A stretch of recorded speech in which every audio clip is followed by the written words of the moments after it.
오늘 말씀드릴 이야기는 여기 제목을 뭐라고 정했냐면 우리 법사님께서 금수저 부처님이 출가하신 이유 이렇게 음력으로 2월 8일이 부처님 출가제일, 그 다음에 2월 15일이 열반제일입니다.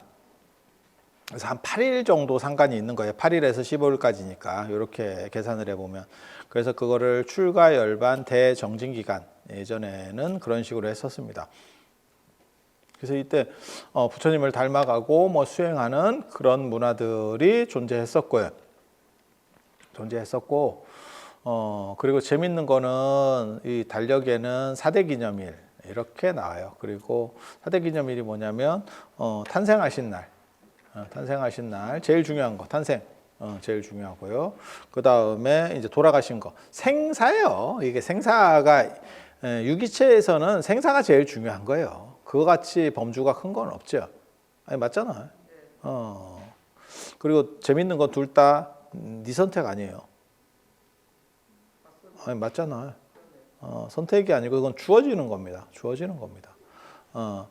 그리고 이제 일반적으로 이제 선택과 관련되고 그 다음에 제일 중요한 거 우리가 선택적인 측면 안에서 제일 중요한 거는 두 가지죠. 그게 이제 결혼.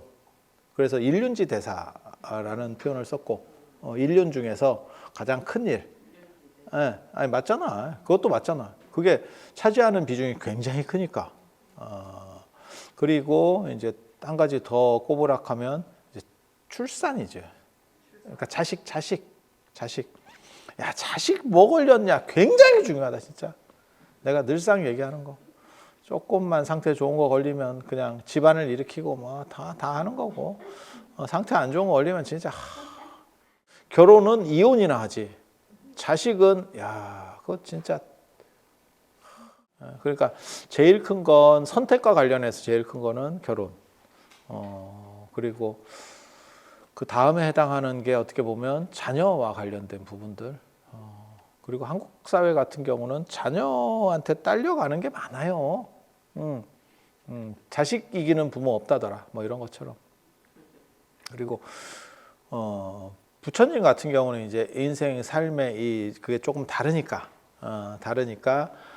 생사 당연히 들어가고 그 다음에 이제 깨달음을 얻은 날이죠. 그 12월 8일 깨달음을 얻은. 그러니까 이게 붓다로서의 재탄생이다라고 하는 거죠.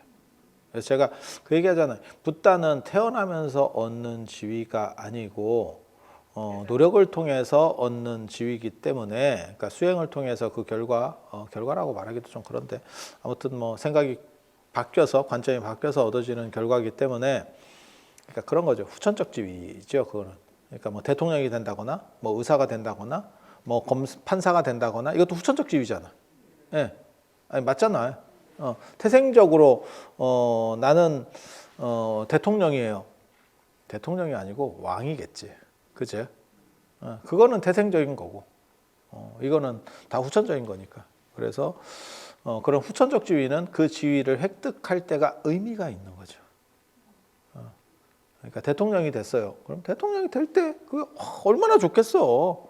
야, 부모님이 살아계시는데 자식이 대통령이 됐어. 야, 그거 부모 입장에서는 진짜 엄청 좋지 않을까? 그러더니 들어갔어요. 죄송합니다. 이런 얘기 하려고 한 건 아닌데 그럼 또 억장이 무너지고 뭐 그렇지 않을까? 부모 입장은 그럴 것 같아.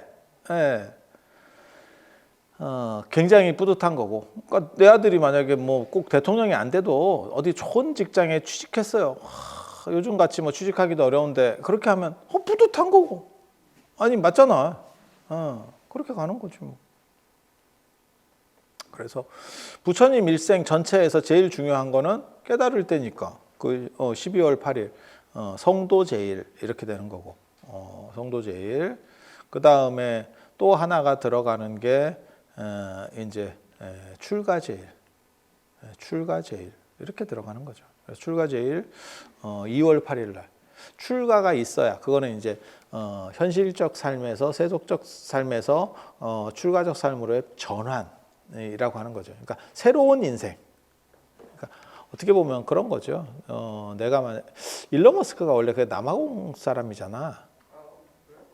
아니 맞잖아. 남아공 사람이고 캐나다 갔다가 미국으로 넘어가서 이제 이렇게 되는 거잖아요. 근데 태어난 것도 중요하지만 남아공에서 태어난 거 굉장히 중요하지만 일론 머스크가 만약에 미국으로 이민 가지 않았다면 일론 머스크의 삶이 제대로 있었을까? 물론 뭐 남아공에서도 어느 정도는 했을 수는 있어. 하지만 그게 지금 같은 일론 머스크를 만들어낼 수 있었을까? 미국이라는 그 판이 없었으면. 아니 맞죠? 그러니까 일론 머스크에 있어서 미국 이민 이거 굉장히 중요할 것 같아. 그 엄마가 이렇게 약간 좀 이혼하고 뭐 이렇게 해서 애 데리고 가서 뭐 이렇게 그런 스토리예요. 약간 그래서 일론 머스크가 이제 약간 피해 의식 뭐 이런 게 좀 있지. 그러니까 제대로 이렇게 성장 환경이 그렇게 좋지는 않아. 아버지는 부자였는데 성장 환경이 그렇게 좋은 것 같지는 않더라고. 그래서 똘틱하잖아. 어렸을 때 손상 받은 사람들이 그런 경우들이 많이 있거든. 물론 뭐 머리가 좋고 뭐 이런 거는 당연하겠지. 머리 안 좋은데 자수성가해서 그만큼 올라올 수 있지. 그게 어딨냐. 저는 개인적으로 부러운 거는 그런 분들이 한국에서 좀 몇 분이라도 좀 나왔으면 그러면 진짜 야 일론 머스크 기업만 우리나라에 다 있어도 한국이 먹고 살아요. 놀랍게도 한국 전체가 먹고 살아. 삼성이 몇 개가 들어가는데. 자 그렇다 치고 그 다음에 일론 머스크 입장에서는 무슨 뭐 저기 스타링크도 있고 뭐 뉴럴링크 사업도 있고 뭐 별 사업들을 걔가 여러 개를 하지만 그 중에서 그래도 테슬라가 제일 그거 아니겠어요? 그러니까 테슬라를 자기가 장악하고 테슬라를 만든 거 아닙니다. 자기가 인수한 겁니다.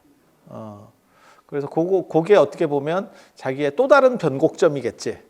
그래서 일론 머스크 입장에서 미국으로 이민 간 게 부처님으로 얘기하면 출가제일.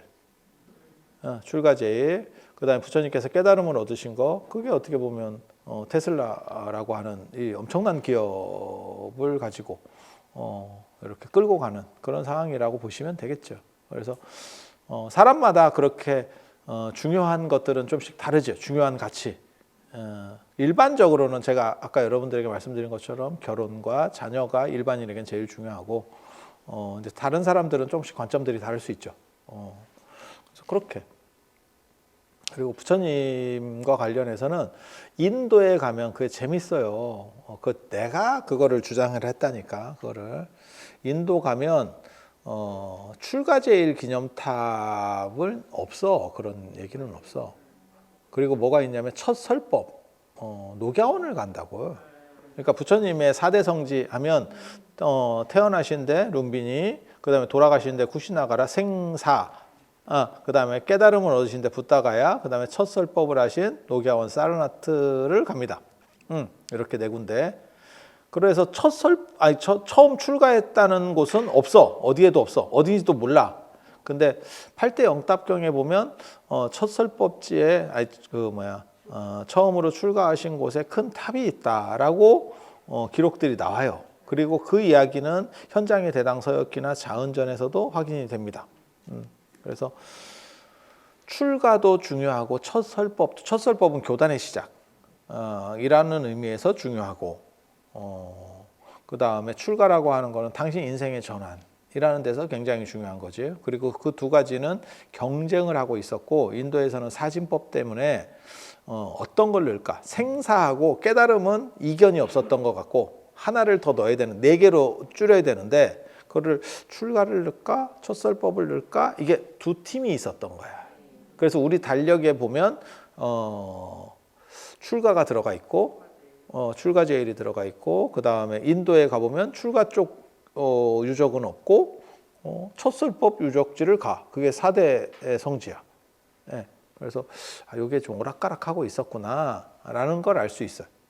그 얘기는 뭐냐 바꿔 말하면 부처님 일생에서 제일 중요한 거는 생사, 그 다음에 성도, 깨달음 요 3개에 대해서는 이견이 없었다. 그리고 요 2개는 약간 딸린다.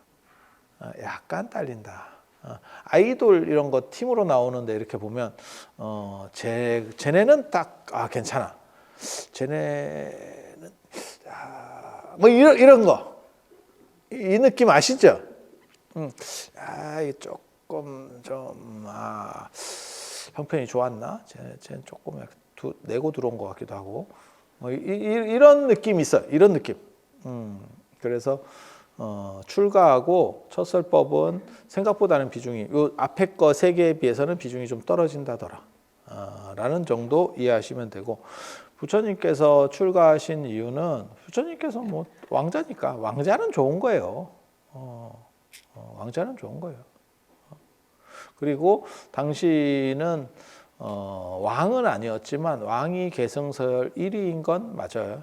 그러니까 제가 전에도 그런 말씀을 잠깐 드렸었는데 이 세상에는 태자나 세자를 정하는 나라도 있고 그냥 왕위 계승 서열로 1, 2, 3, 4 이렇게 그냥 넘버링 해버리는 경우도 있어요. 영국은 세자를 정하기는 하는데 그게 그렇게 조선 같은 가치는 아니에요. 조선은 세자는 지위고 그래서 한번 결정되면 왕이 직접 바꾸지 않으면 그건 자격은 박탈되지 않아. 그래서 왕이 유고시에는 무조건 세자가 하는 거예요. 그런데 영국 같은 경우는 사실은 서열하고 이게 반반씩 섞여 있어. 그렇게 되면 무슨 일이 벌어지느냐? 그래서 저번에 지금 아직 잘 계시는가 모르겠네. 그 찰스 왕세자 저 양반이 건너뛴다. 인기도 없고 나이도 많고 이러니까 건너뛴다가 있었어. 그 얘기는 뭐냐? 세자의 위치가 생각보다는 약하다는 얘기예요. 그래서 우리가 저 유럽사나 이런 거 보면 그거 있거든요. 무슨 대공. 그래서 그런 사람들이 갑자기 왕이 돼. 막 이렇게 그게 왕위 계승 서열이에요. 그러니까 우리도 지금 이제 그런 거 있죠. 그러니까 만약에 예를 들어서 내가 죽었어. 내가 죽었어. 근데 내가 은행에다가 짱 박아 놓은 게 있거든. 그러면 그 예금이 어디로 가느냐? 절로 가느냐? 개인 명의로 해놓으면 절로 안 가죠. 그러면 누구한테 가느냐? 마누라가 있으면 마누라하고 자식한테 가겠지. 없으면 누구한테 가냐? 형이나 조카한테 가겠죠. 아니 맞잖아. 그렇게 상속이 되는 거죠. 그 넘버가 다 있습니다. 법적으로는 넘버가 있어요. 그 다음엔 누구? 그 다음엔 누구? 뭐 이렇게 해가지고 있어. 아니 집도 일반 집도 마찬가지잖아요. 박가더른이 돌아가시면 그 재산의 절반은 부인. 그 다음에 자식은 n분의 1이거든요. n분의 1. 그러니까 자식이 한 명이면 부인과 자식이 5대 5가 되나? 뭐 이렇게. 예전에는 자식이 훨씬 더 적었는데 지금은 뭐 니나 내나 이제 이렇게 될 수도 있죠. 그리고 단종을 시키는 집들이 있으면 조카가 한 명밖에 없으면 우리 삼촌이나 뭐 이렇게 그 큰아버지 작은아버지들 되게 많은데 거기 한 10명 되는데 다 단종되고 한 명 있어. 그러면 야 10명께 이렇게 간다. 갑자기 난가요? 이러면서 우리 삼촌 한번 본 적도 없는데 전가요? 이러면서 가능한 지금 상황이죠. 그런 시절이 됐죠. 그래서 제가 전에도 그런 얘기를 해드리긴 했었는데 세상이 참 특이한 거예요. 지금 그렇게 스스로 단종하는 사회가 됐으니까 스스로 단종. 그래서 왕자는 무조건 좋은 겁니다. 그리고 부처님은 왕위 계승서열 1위였었어요. 세자 이런 거 아닙니다. 그리고 그 당시 인도 문화에는 그런 거를 세우는 시절도 아니었었어요. 센 놈, 이쁜 놈이 하던 시절이었고 부처님 나라인 가비라국은 공화제 국가예요. 공화제 국가라고 하는 거는 약간 화백제도 같은 거, 신라로 얘기하면 화백제도 같은 거, 그 안에 선출직으로 나가는 거예요. 그런데 부처님이 될 거는 제가 보기에는 뭐 상황으로 봤을 때는 거의 뭐 분명한 정도는 돼. 왜냐하면 부처님 출가하고 나서 그 가비라국의 그 왕위 계승 돌아가는 걸 상황을 보면 무조건 들어갔었어야 돼. 이 양반이.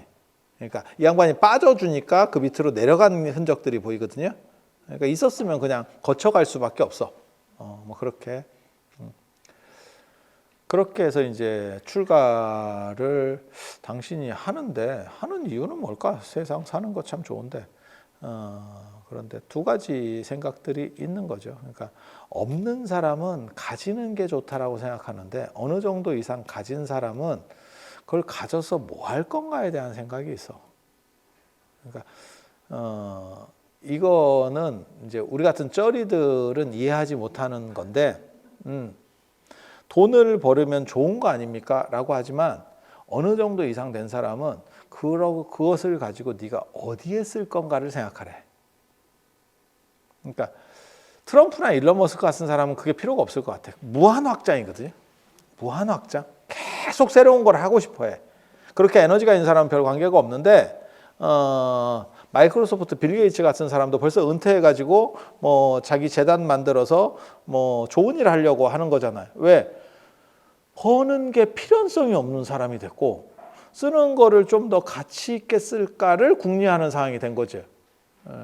아유, 남의 일입니다. 우리 일은 절대 아니고요. 우리는 먹고 죽으면 다행인 거고 그 사람들은 이자 발생분을 못 쓴다니까. 이자 발생분을 쓸 수 없다니까. 별 미친 짓을 해도. 그래서 그런 상황들이 연출이 되는 거. 그래서 가진 사람은 가치관이 다를 수 있다를 얘기해요.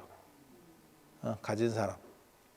그래서 그거 한 가지를 생각할 수 있고, 그러니까 돈이 목적이고 뭐 성공이 목적이고 이러면 그런 여러분은 어떤 생각을 해요? 저는 예를 들면 내가 왕자로 태어났어. 여러분 그런 생각 안 해보셨어요? 왕자나 안 그러면 뭐 재벌집 아들로 태어났어. 그러면 제 성향은 저는 경영 쪽에 별 관심이 없었을 겁니다. 제가 정치나 이런 경영에 의외로 관심이 별로 없어. 그리고 나는 내가 좋아하는 걸 하려고 했을 거야. 그러니까 지분을 받아. 그러니까 내가 만약에 왕자였으면 나는 제일 안타까운 사람이 안평대원 같은 사람이야. 정치판에만 기웃거리지 말고 네 취미 생활했어. 그러면 한국사에서 진짜 어떻게 보면 예술적인 사람으로서 완탑을 찍을 수 있었던 사람이야. 추사보다 더 대단하게 됐을 수도 있는 사람이야. 근데 그게 정치판에서 물론 자기가 기웃거리진 않았어도 주변에서 계속 이게 있어서 너 대군이 하셔야 되는 거 아닙니까? 그럼 난가? 뭐 이렇게 하면 안 되거든. 그때 그냥 나는 그런데 관심 없어. 그리고 아예 효령대군 했었던 것처럼 아예 출가를 해버리든지. 출가한다는 뜻이 뭐냐면 나는 관심 없어. 그러니까 나는 그냥 그쪽에는 관심 없으니까 돈이나 줘. 이 뜻이야. 그게 그냥 뒷돈이나 잘 대줘. 그게 오래 사는 방법입니다. 근데 저는 안평대군이 사실 자기가 조금만 생각을 바꿔서 출가를 해가지고 예를 들어서 그 뭐 그림이나 그런 글씨를 쫙 쓰기 시작해가지고 했었으면 한국 문화에서 한 획을 그었을 건데 정치판에 자이든 타이든 기웃거리다가 이렇게 됐잖아. 근데 사람 나름이에요. 그러니까 권력의 욕심이 있는 사람들은 권력 욕심이 있고 휘두르는 거 좋아하는 사람들이 있거든요. 휘두르는 맛이 있어. 여러분들이 왜 사람들이 돈 욕심은 줄어도 나중에 한 성공한 사람들이 5, 60대 이렇게 지나가면 돈 욕심은 상대적으로 주는데 우리 아니고요. 성공한 사람. 몇백억 이상이 있는 사람들. 돈 욕심은 줄일 수 있는데 명예욕을 못 줄인다라고 하는 게 뭐냐면 휘두르는 재미 때문에 그래요. 이게 장악하고 휘두르는 재미가 있거든. 근데 그게 사람 나름인 거예요. 그러니까 우리 같은 사람은 약간 개인화된 쪽이거든. 그러면 내가 의미를 두는 것들을 발현시키고 내가 잘할 만한 것들을 하고 내 취미적 판단들에서 우선을 보이는 거예요. 우선권을 보이는 거야. 예술가들도 비슷해요. 하는 행동을 보면. 그래서 저는 원래 성격상으로는 그런 사람이에요. 그러니까 누구를 막 이렇게 나를 정치적이라고 얘기하는 사람은 진짜 정치적인데 둔감한 사람이지. 나는 내 좋은 걸 선택하는 사람이거든. 그래서 그렇게 행동하는 유형들 저는 아마 그랬을 거예요. 아마 부처님도 비슷한 과라고 저는 생각해요. 휘두르는 거 좋아했으면 상속 쪽으로 갔어야지. 예, 상속적으로 갔어야지. 왕가의 상속으로 갔어야지. 근데 당신이 볼 때 어느 정도 가진 상황에서 야, 이게 그렇게 가치가 있을까에 대해 생각을 해보는 거죠.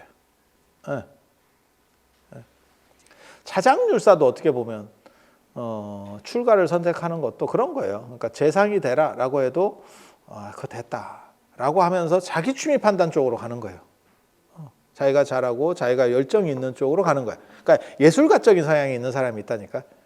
정치적인 사람들이나 이런 사람들은 집단적으로 딱 장악을 하고 휘두르는 거 좋아해. 그러니까 다른 사람들이 굽신거리고 막 이런 거. 그리고 예술가적인 사람들은 다른 사람들이 센 사람을 만나도 네가 뭔데를 시전합니다. 왜? 내 안에서 에너지가 나온다고 생각하거든. 권력욕이 있는 사람은 관계성 속에서 에너지가 나온다고 생각해요. 약간 달라. 사람 성향이 달라. 그래서 관계지향적인 사람이 있고 그 다음에 예술적인 사람은 대부분 미학적 판단을 해요. 그래서 내가 좋으면 됐고 내가 안 좋으면 안 됐고 이런 식 판단들을 해요. 그래서 판단 기준들이 약간 달라 사람들이. 그래서 저는 부처님도 사실은 미학적 판단을 하는 사람, 그러니까 당신이 좋은 것 중심으로 움직이는 사람이라고 생각해요. 그래서 돈이 많고 환경이 좋은 사람은 그 환경에 대한 집착이 떨어지는 경우가 있어요. 그러니까 일론 머스크처럼 저렇게 전 세계 최고 재벌이 됐음에도 더 가져야 되고 더 해야 되고 이제 정치판까지 한 달이 지금 밀어 넣은 거잖아. 막말로 얘기해서. 그 자기의 그 엄청난 경제력과 그 인지도를 바탕으로 정치판도 한 발 넣고 잘 되면 또 모르지. 저러다가 이제 뭐 대통령이 될 수도 있는 거고. 왜냐면 알 수가 없어. 정상적인 나라면 트럼프 같은 분은 대통령이 안 돼야 되거든. 근데 지금 뭐 다 비정상이니까 뭐 모르겠어요. 아니 뭐 제가 뭐 예단할 수 있는 정도의 일은 아니고 그렇게 끊임없이 확장력을 가진 사람, 저 사람이 언제까지 확장력을 가질지는 모르겠어. 근데 보통 일반 사람하고는 좀 달라.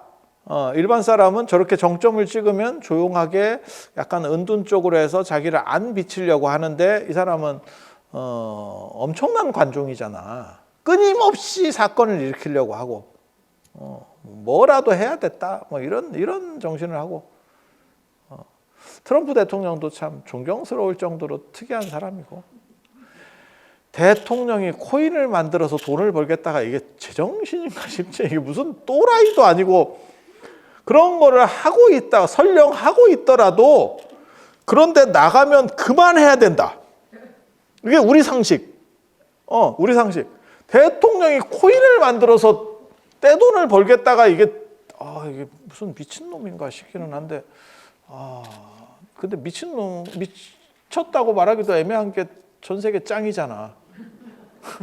전 세계 짱이잖아. 야, 짱이 미쳤으면 우리 쩌리는 더 또라이인데. 뭐 도대체 뭐 모르겠어요.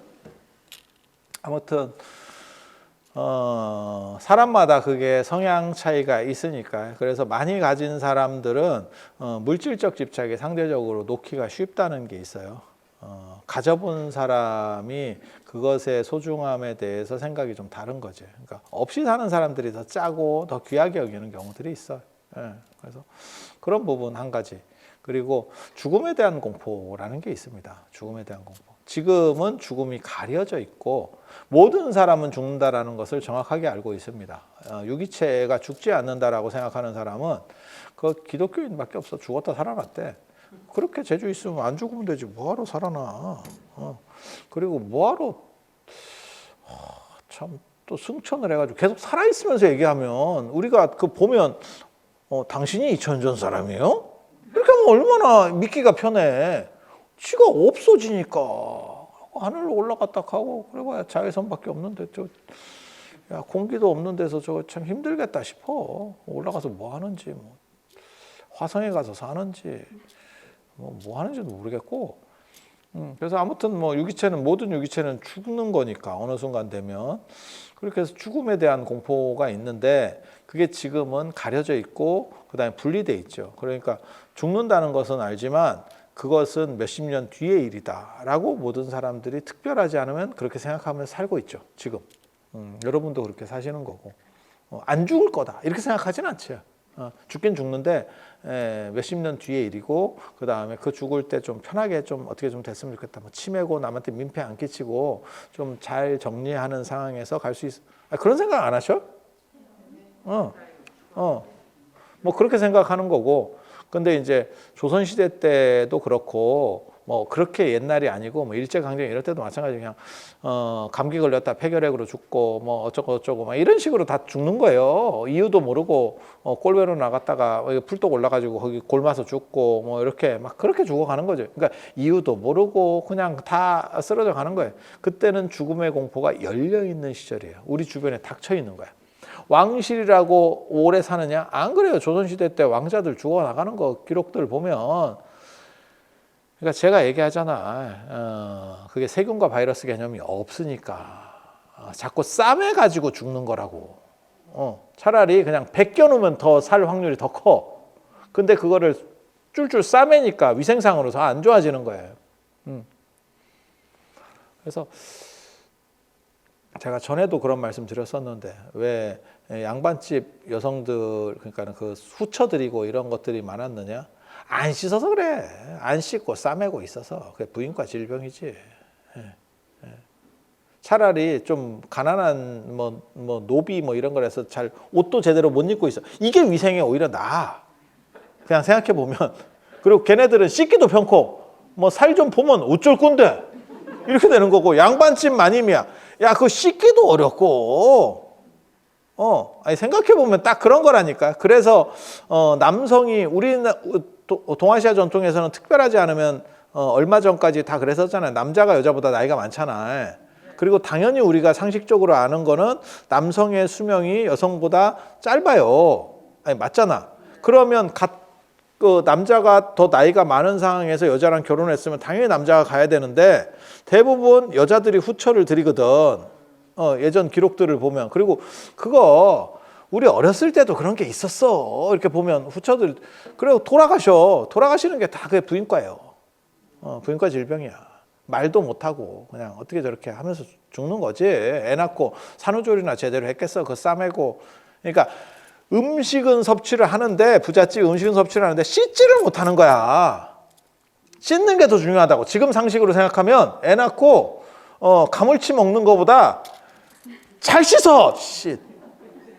그래서 인류가 갑자기 수명이 오래 살게 된 이유가 비누의 발견이라고 얘기한다고. 비누와 상하수도의 분리. 이게 물이 좋아지고 비누를 발견하고가 이게 굉장히 큰 거예요. 그래서 뭐 그렇게 죽음이다라고 하는 게 지금은 바로 옆에서 예전에는 바로 옆에서 이해할 수가 없는 거지. 그러니까 죽음의 공포가 훨씬 크게 다가오는 거예요. 그리고 그 죽음을 봅니다. 여러분 어렸을 때도 시신을 보는 일들이 있었죠. 관도 보는 일들이 있었죠. 지금은 진짜 직계 가족 아니면 시신 염하는 것도 잘 안 봐. 아유, 나 전에 한번 누구네 집 문상 갔다가 너무 일찍 가가지고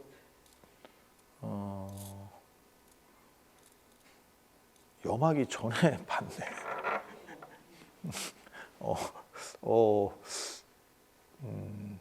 근데 확실히 제가 저도 시신을 몇 번 뭐 그렇게 많이 본 건 아닌데 볼 일이 별로 없잖아.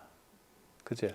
근데 이렇게 어쩌다 보면 이렇게 보는데 그 보는 사람은 다 친한 사람입니다. 어느 정도 이상 관계가 된 사람들. 근데 참 묘한 게 중환자실에서 의식 없는 거하고 숨이 없는 거는 다르다니까 느낌이.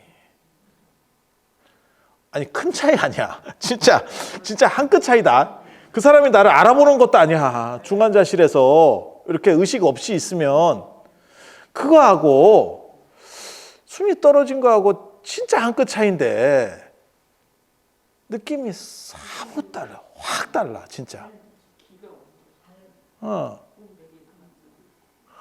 그런 시신도 많이 보게 되면 자기 죽음을 환기하게 되거든요. 지금은 죽음이 격리되어 있기 때문에 죽는 거는 알지만 나는 아직도 몇십 년이 남았어요 라고 생각한다면 그때는 가는 건 순서 없다더라. 이게 진짜 눈앞에서 보이는 거지. 애도 죽고 뭐 어른도 죽고 나가다가 보면 저 집 저 뭐 초상 치러요. 뭐 이렇게 되는 거죠. 그러니까 깨달음의 목적은 죽음에 대한 극복이에요. 유기체의 완성이다라고 하는 것은 죽음에 대한 극복입니다. 모든 깨달음이나 종교의 이상에서 나오는 것은 전부 죽음의 극복이에요.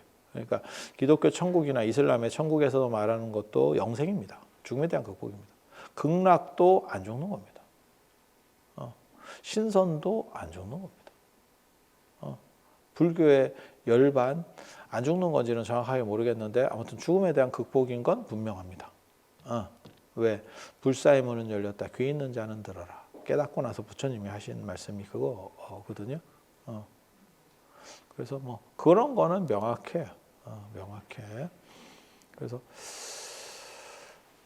그 말 멋있는데 불사의 문은 열렸다. 그 원래는 불사라는 게 암브리타, 감노라는 뜻입니다. 그래서 감노의 문은 열렸다라고도 번역하고 그 감노를 마시면 불사가 되거든요. 그래서 불사의 문은 열렸다. 죽지 않는 문은 열렸다. 귀 있는 자는 들어라. 낡은 믿음을 버려라. 너네가 알고 있는 거 그거 다 때려쳐. 그런 걸로는 안 돼. 새로운 버전이 나왔다라고 얘기하는 거. 되게 멋있어요. 감동하지 않는구나. 원래 연세가 드시면 무뎌져. 이거 굉장히 감동스러운 포인트예요. 감동하는 척이라도 해. 그래서 그런 죽음에 대한 부분, 그래서 당신께서 깨달음을 얻어서 무상한 것을 버리고 어떻게 보면 완결된 것을 가질 수 있다면, 그래서 제가 그런 말씀 드리잖아요. 가지고 갈 수 있는 재산이라는 것은 무엇인가? 놓고 가는 것에 투자하는 것은 어리석다. 가지고 갈 수 있는 것을 구분해서 투자해야 된다. 그리고 제가 전에도 그 얘기 해드렸는데 삼일수심은 천재보고 백년간 탐은 일조진이라. 100년 동안 모아서 쌓은 재산은 하루아침에 날아가고 그게 부도가 날 수도 있고 갑자기 12.3 같이 돼서 어려움이 생길 수도 있고 뭐 별일이 생기는 거야. 야, 이게 뭐냐 싶은 것들이 생길 수도 있고 그리고 끝까지 이제 마지막으로 놓고 가는 거는 죽는 거죠. 예전에 타타타 김국환 선생님께서 말씀하셨잖아요. 알몸으로 태어나서 옷 한 벌은 건졌지 않소. 결국 갈 때 수의 입고 가는 거죠. 그죠? 그래 개인적으로는 나 수의 좀 좋은 거 해줬으면 좋겠어. 나 같으면 그거 거꾸로워가지고 아유 그 누워 있다가 야이씨 찔리잖아. 아 그런 생각 안 들어. 그리고 요만한 거 봤어요. 이거 착착착 해서 요만거든. 이렇게 해가지고 꽁꽁꽁 이렇게 쫙 층으로 싸거든. 아유, 정신 돌아오면 되게 답답할 것 같은데 내가 그 생각했다. 몰라 비단 난 비단해줘. 나 부드러운 거 할 거야. 나 비단이야. 근데 말해봐야 소용이 없는 게 다 나보다 먼저 가실. 나보다. 나는 잠깐 있다가 태우더라도 나 맨 마지막에 부드러운 거 할 거야. 그러면 이제 어떤 사람들은 또 이렇게 얘기하지.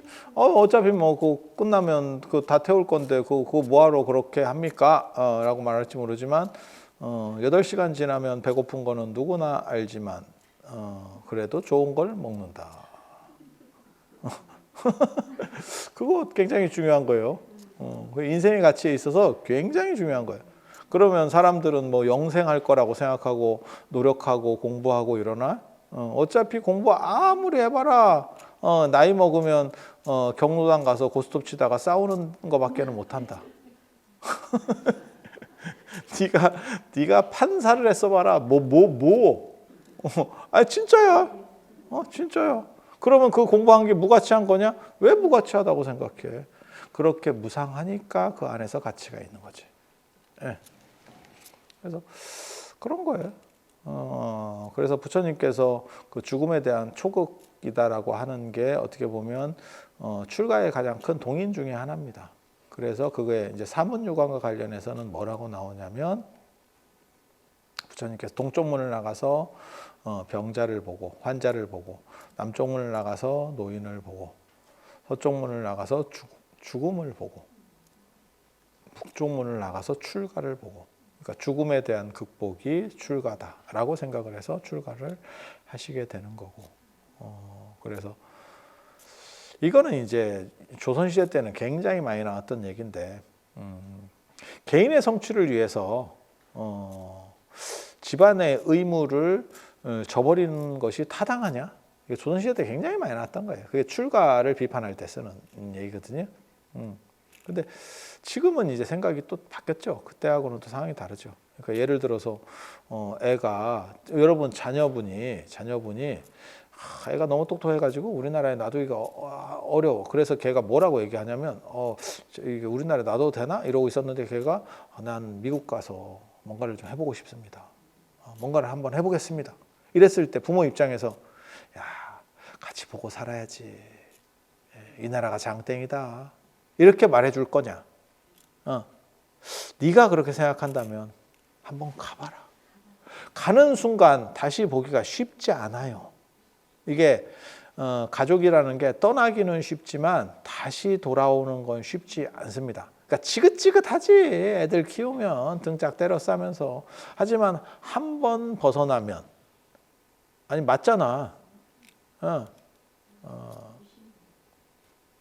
그래서 딱 그런 거죠. 그래서 그 둘 중에서 그러니까는 자식이 자기를 성취한다라고 했을 때 가족 관계를 우선시해서 야 그건 별로 안 좋아. 내가 그냥 돈 좀 더 줄 테니까 그냥 우리 같이 살자. 국내에서 좋은 회사 다니면 되지라고 말할 수 있느냐? 그건 이제 가치관에 따라 다른 거예요.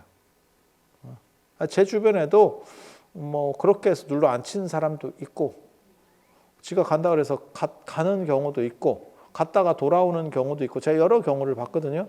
근데 저한테 상담하는 경우도 있어요. 그거를. 그러니까 부모님 입장에서는 판단이 쉽지가 않아. 그리고 100% 성공한다는 보장도 못해. 완성시켜서 뭘 온다라고 하는 것도 쉽지도 않아. 그리고 돈 들고 애가 고생할 수 있는 범주도 상당히 크고. 저한테 물어보면 저는 언제나 똑같은 얘기를 하죠. 보냅니다. 저는 가라요. 저는 가라. 왜? 그건 나한테 물어본 건 보살님들이 잘못한 거예요. 나는 그렇게 산 사람이라니까. 근데 왜 거기에 물어봐? 내가 평생 내가 원하는 가치관을 가지고 살려고 하는 사람인데 자식이 그걸 한다고 하는데 나한테 물어보면 보내라 그러지. 내가 가지 말라고 발목을 잡을 것 같아? 그렇지 않아. 누가 있었어. 실제로 저 예전에 누구도 있었다. 근데 그 집은 딸내미였는데 그렇게 간다고 그랬을 때 그 엄마가 나를 좀 만나보라 그랬다고. 그 딸한테. 근데 그 딸은 나를 안 만나고 갔어요. 근데 그 딸이 생각한 건 뭐냐면 내가 잡는다는 쪽으로 생각한 거야. 스님이고 엄마랑 알고 이러면 잡을 거다라고 생각하는 거야. 근데 나는 가랍니다. 나는 가랍니다. 그리고 그게 내가 좋아하는 일을 했을 경우에는 후회가 안 남아. 설령 실패할지라도. 그리고 등 떠밀려서 움직이면 그것이 성공했더라도 그게 비대 쓰고 휴지 안 쓴 느낌 약간 찝찝합니다. 뭐 그런 정도라고 생각하시면 돼요. 그래서 부처님께서는 장신을 찾아서 가신 거고 그리고 그 방법이 합당했기 때문에 그것이 다른 사람에게 확산되는 겁니다. 그리고 이거는 논리적 층위가 달라요. 내가 그렇게 됐다라고 하는 거하고 너희도 그렇게 된다. 이거는 완전히 다른 거예요. 그래서 저는 종교인들이 얘기할 때 나 그런 거 별로 안 좋아해. 나는 그렇게 했는데 나는 어떤 체험을 했는데 어쩌라고. 동시적으로 보여줄 수 있는 보편성을 결여했다면 그것은 주관적 서술이고 그것은 참고 자료는 될 수 있을지 모르지만 절대 지향점이 될 수 없다.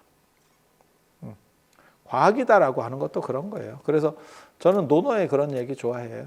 특이한 거나 이런 거 제철이 아닌데 뭐 맛있는 게 났어. 안 그러면 뭐 이렇게 특이한 것들이 있어. 그거 공자 별로 안 좋아했어요. 왜? 그건 특수성이고 반복적인 것이 불가능하기 때문에.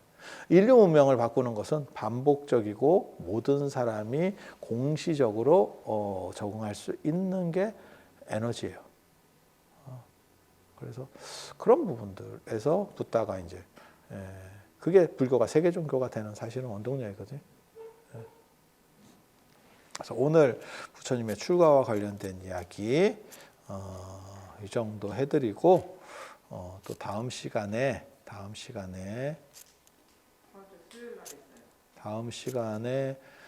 금강경 기도는 어떻게 하는 거예요? 어떻게 하는 건가요? 해서 금강경 관련된 이야기 해드릴 수 있도록 하겠습니다. 자, 들어서 감사합니다.